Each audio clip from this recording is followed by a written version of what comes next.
You know what my particular kind of pedagogical aims are. You know in very general terms what the European language portfolio looks like. It has these three components. How would you design, not in detail, but what would be the major preoccupations when you were designing one, so that you wanted there to be more learner involvement and responsibility?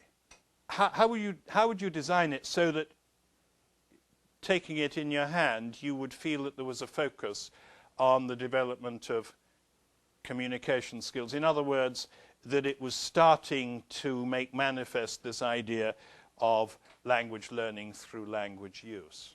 What would you have to do in designing it to facilitate teacher planning? Would it be possible to stimulate a positive interaction between teaching and learning processes and syllabus and examination objectives? I suspect that's the last one. It is, so let me go back. Do you see what I want you to think about and talk about? You're designing an ELP. It's going to have a language passport. It's going to have a language biography. There's going to be a dossier section. The biography is the dynamic bit. But when you're designing that, how are you going to go about it so that when it's put in the hands of teachers and they pass it on to learners, it does promote greater learner involvement and responsibility? How can you make sure that it focuses attention on the development of communication skills? How can you ensure that it is a support for teachers in their planning? And can you, perhaps you don't have high stakes exams, but if you do, or if you did, how would you cope with that? Do you see the kind of thing I'm trying to get at?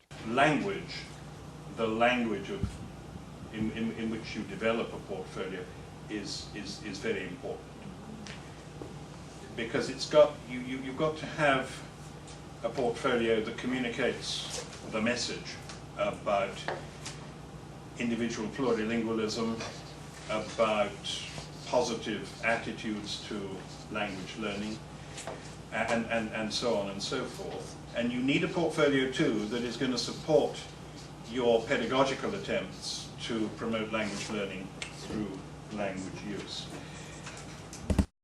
The model that I'm now going to be talking about, it's lying here, or will be later on if you want to look at it. We bore the following things in mind. For the language passport, we had an introduction in English and Irish. And I mean, the situation of Irish is that it's the first official language of the state, which means that politicians polish up a few phrases in order to begin their speeches. It's a language with a diminishing native speaker population. There was great scandal caused a couple of years ago when someone involved in the language, in teaching at third level through the language, estimated that only 50,000 people use the language for a serious purpose each day. Census figures are more optimistic, but then of course census questions tend not to be very hard-edged. It's a language that kids are obliged to learn from the beginning to the end of schooling, and it's a language that still has a very obvious official presence in the country. It seemed to us that it was crazy not to offer bilingual instructions to our portfolio in English and Irish. That was a way of reinforcing the fact that, contrary to what many kids may imagine in school, Irish is a language that has a currency that parallels the currency of English. We developed a version of the standard adult passport. In the pilot projects, towards the end, there was a move to have a version of the language passport that could be recommended for use for ELPs that were designed for adults and older adolescents, in order that the ELP itself would have some kind of transnational recognition. So there is this standard adult passport, so called, and that's in A5 format as a little booklet. And the Swiss most generously, first of all, got the standard adult passport professionally designed as part of their ELP, and then handed over the design files to the Council of Europe so that other people could also use them. The idea that we had was that we would use the standard adult passport for school leavers. So your last stock taking of your learning would go into the standard adult passport. That would be at the front end of the portfolio you would take, for example, into third level or into vocational education or whatever, where with luck you might meet another model of the portfolio, but you'd have your passport as your starting point. At the same time, we needed an interim or process passport, and we have a very, very simple thing that gathers personal information, offers a profile of second language skills, this sort of summative self-assessment, and summarizes language learning and intercultural experiences, including certificates and diplomas. One thing we did that hasn't, as far as I know, been imitated in other models, that's the set of tables for recording self-assessment. You can probably just about see that, can you? There's the space for 4 languages. You can see perhaps that the boxes get bigger. And that is intended to indicate that from the beginning to the end of A1 is smaller than from the beginning to the end of A2, is smaller than the beginning to the end of B1, and so on. Because it really is very, very important to help people to understand that we're not talking about simple and even or equal steps that can be very quickly gone through. When it came to the language biography, we again had an introduction in English and Irish, and then we focused on these things as sort of dynamic pedagogical supports. A page, My General Aims and Reflections. This is a page that can be used recursively at the beginning, for example, of a particular cycle of learning. My checklist of target skills, I'm giving you the English versions here, but in fact all the rubrics are multilingual. They're in all the languages of the curriculum, and the checklists are included 5 times over, because it's easier to work with them one language at a time rather than to have the descriptors in 5 languages. So we've got checklists for Irish, French, German, Spanish, and Italian.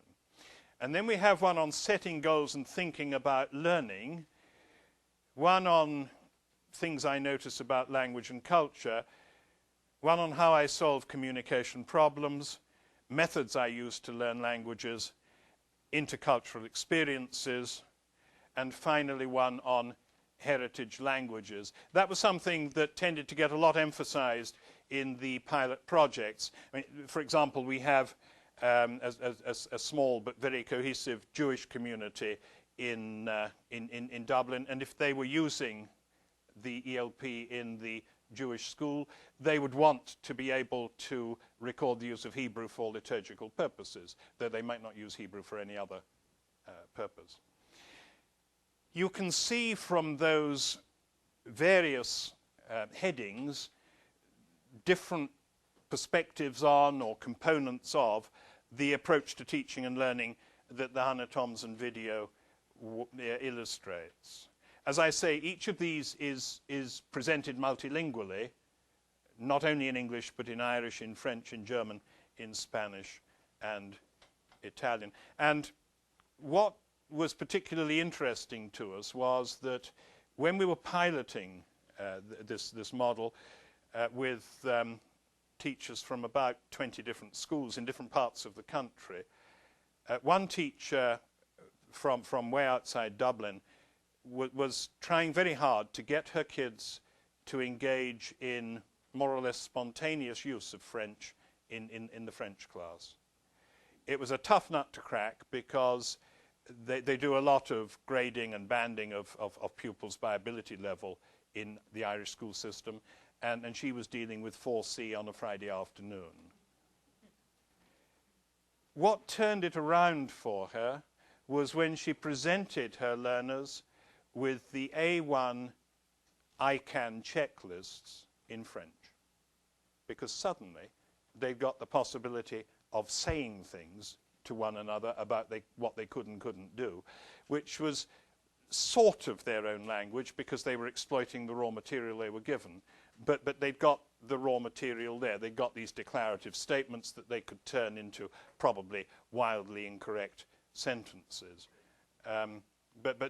So that having the checklist in the target language was important.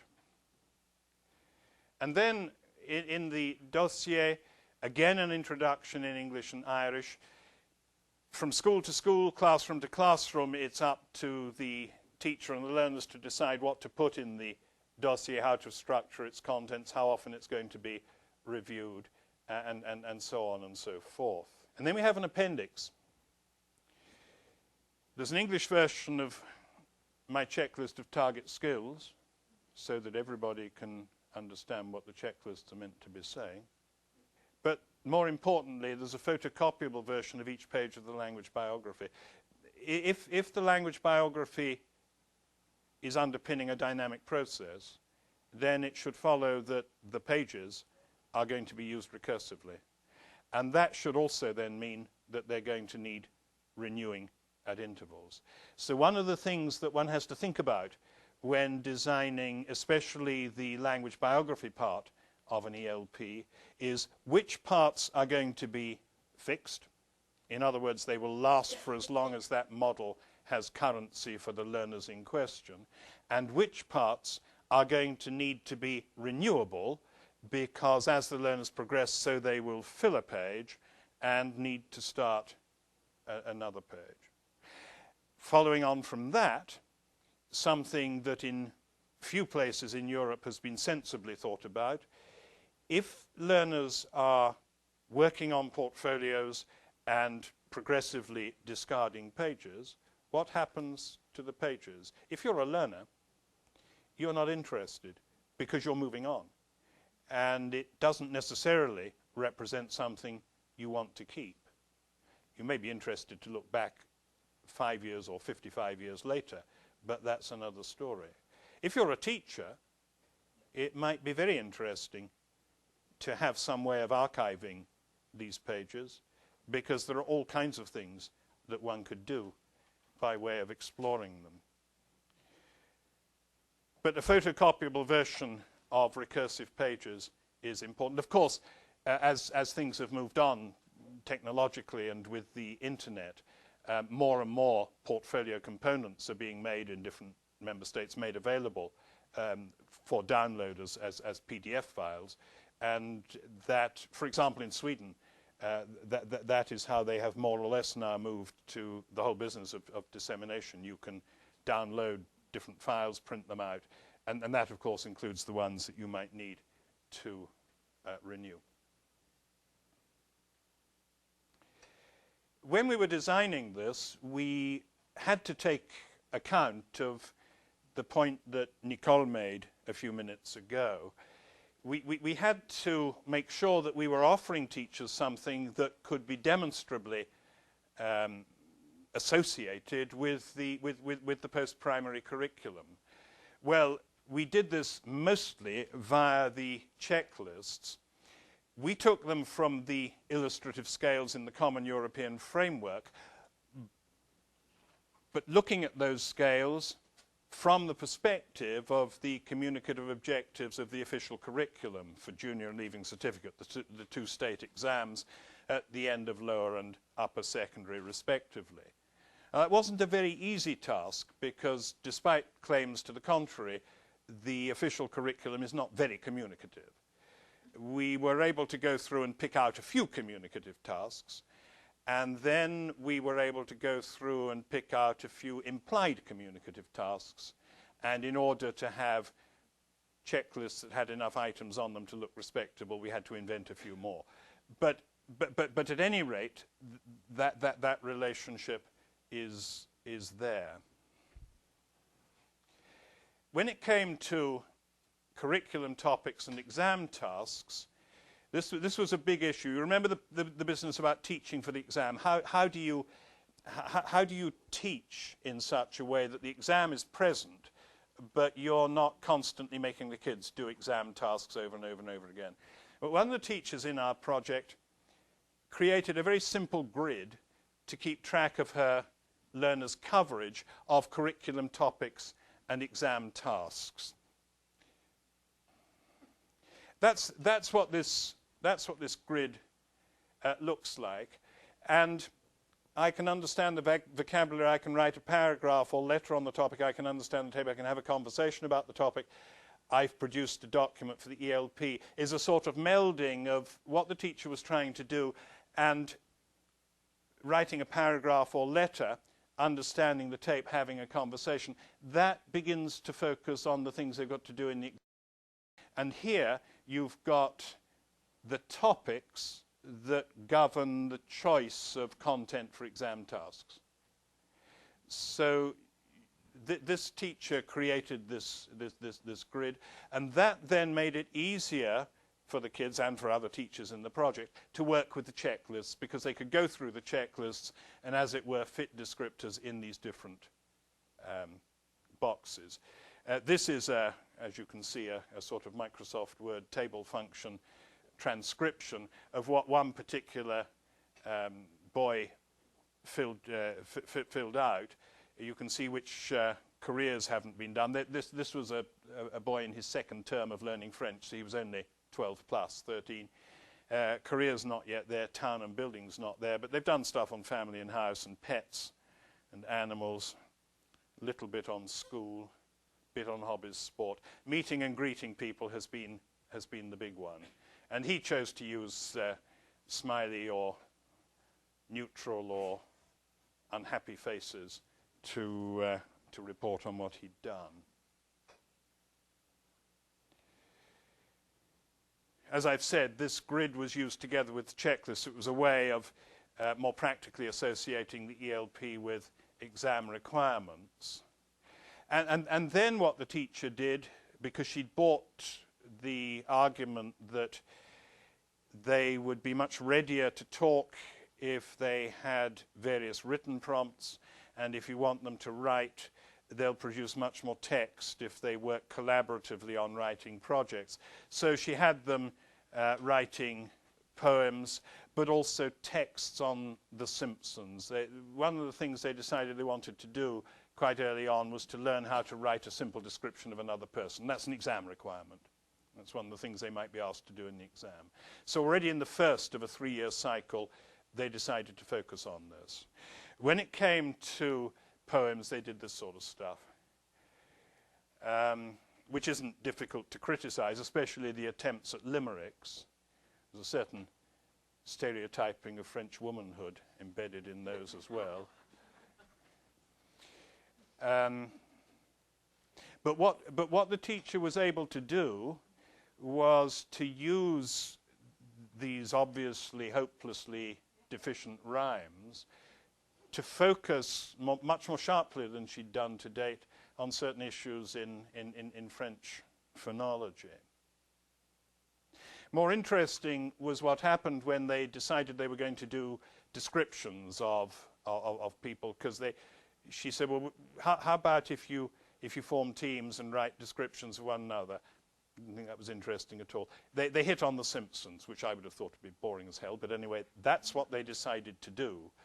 And you see, they all have computers at home, as I'm sure kids in Canada do, so they can do work at home, they can bring it to school, they can refine it and so on. And so you had this as a description of Homer Simpson. And the idea was to create a resource, because Marge got described, and so did Bart and all the other members of that unlovely family. But that then became a resource. I mean, the written texts were a resource for speaking activities, and the written texts themselves were the product of a lot of interaction among the learners. And then, of course, they had things to put in the dossier of their ELPs. Again, it's not difficult to identify errors in there, but there is already a sense of textuality. There's already a lot of material there, and that's after 3 months of learning French. So that was transformative in this particular classroom. A very, very good teacher, it has to be said, but nevertheless, working in this kind of way brought us to that point. We did some exploration of how this had worked out. We asked them about target setting and self-assessment. This biography page focused on my next target, how well did I achieve it, what have I learnt about myself or about learning. And we had Tracy and Louise. And you can see that their comments are very much focused on linguistic form and learning vocabulary. There's nothing wrong with that. Their learning was being driven by the kind of communicative tasks I've been indicating, but they needed, and they knew they needed, to begin to develop an explicit mastery of the forms of French, because they weren't going to get them just by osmosis.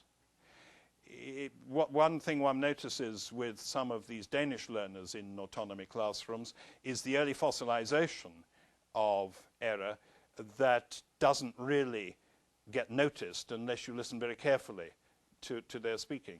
But you have the same kind of early fossilization in French or German or whatever, and you've had it. So Tracy was learning the verb faire et les expressions avec faire. Je fais les courses. I think I did well in the faire section of the test. And then you get Tracy's obsession with word triggers.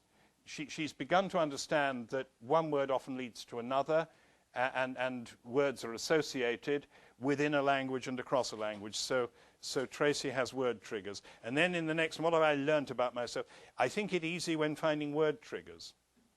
She also thinks it's important to learn the subject you're there doing. Fair enough. And you can see Louise and Tracy were no doubt copying from one another to some degree. I thought I achieved it well, but I'm not that sure about the word before the noun, e.g. je fais mon lit. Well, she's demonstrated that, hasn't she? I don't think I'll ever master it, but I did fairly well in the test. That's my son again. And another one, our target is the days, months, and seasons, to learn the days, etc. I feel it was very easy because they sounded the same as the English, eh? But anyway, I know the days very well. The seasons were a bit hard, but I got them. The seasons were okay too. And then Tracy's away again on the word triggers. If the student thought they did, so be it. Yeah. No, like no, not so be it, because if they're doing this, working in groups or individually, there will then be a sort of feedback session on the kind of things that people wrote. Okay. And the possibility of picking up, just as with the limericks, it was possible for the teacher to say, look, these are very nice, but Toulon, Yvonne, exactly.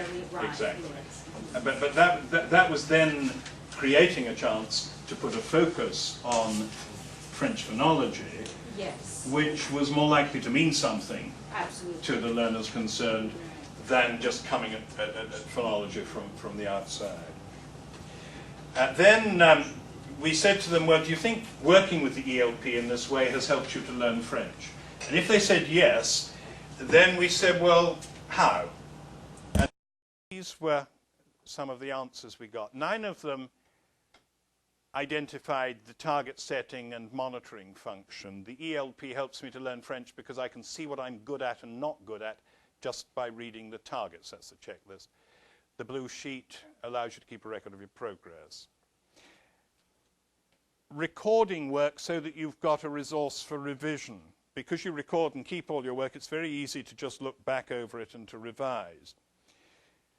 Learning through the activities. It helps us because we draw pictures and write essays on French verbs and French items, which help us to remember them. Fun, motivation, I find it useful because when I was working on the drawings and pictures at the back, I was learning French when having fun. And this one, it was surprising how often a small minority of the kids that we were studying said, it's not the textbook. It helps me to learn French, as some people don't work 100% when working with the book all the time. So that the ELP will be different and it'll make you speak French more. And then we said to them, okay, well, a lot of you think it's a good idea to set your own targets, so why? And 11 of them gave responses having to do with feeling in control of learning. It's good because we know what we can do and what we can't do, and we can concentrate on both when we want to. Or things get done and I don't get sloppy. I mean, this was something that, to the surprise of the teachers, these learners, I mean, this was the same class of allegedly low ability learners, the ELP became for them a self-control, a self-monitoring device. And they started to identify things like sloppiness in their own learning habits, or the teacher doesn't know what we want, so it's our job to tell her. Making learning more enjoyable. If our teacher is telling us what to do and we don't like it, we'll just be dying for it to end. And if this is happening, we won't learn anything because we don't like it. Helps make learning easier. We can go at whatever pace we're able to go at, and we understand it much better. And again, a better way of learning than using the text. We wouldn't just be writing and reading out of the book all the time. Now, we got quite a lot of mileage out of our learner autonomy project for the teachers who were involved. They were a volunteer group who decided that they would like to join this project. And it was out of that project, as I've explained, that we designed this particular model. We took a lot of care in associating it as explicitly as we could manage with curriculum goals, mindful of this need to avoid giving the impression that it was an add-on, an extra thing, more work for the teacher, and all of that. We spent a bit of our sponsors' money with a glossy launch.